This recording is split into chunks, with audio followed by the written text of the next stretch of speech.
وكان له ثمر فقال لصاحبه وهو يحاوره أنا أكثر منك مالا وأعز نفرا 34 আর এতে তার ছিল বিপুল ফলাদি।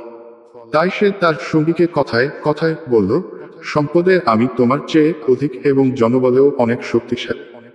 ودخل جنته وهو ظالم لنفسه قال ما أظن أن تبيد هذه أبدا 35 আর সে তার বাগানে প্রবেশ করল নিজের প্রতি জুলমত অবস্থায়। সে বলল, আমি মনে করি না যে এটি কখনো ধ্বংস হবে। وما أظن الساعة قائمة ولئن رددت إلى ربي لأجدن خيرا منقلبا 36 আর আমি মনে করি না যে কিয়ামত সংঘটিত হবে, আর আমাকে যদি ফিরিয়ে নেওয়া হয় আমার রবের কাছে, তবে নিশ্চয় আমি এর চেয়ে উত্তম প্রত্যাবর্তন স্থল পাব।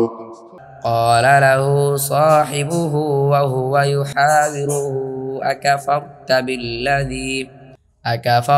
بالذي خلق من تراب ثم من نطفة ثم سواك رجلا 37 কথায় কথায় তার সঙ্গী বলল, তুমি কি তাকে অস্বীকার করছো যিনি তোমাকে সৃষ্টি করেছেন মাটি থেকে, অতঃপর বীর্য থেকে, তারপর তোমাকে অবয়ব দিয়েছেন পুরুষ।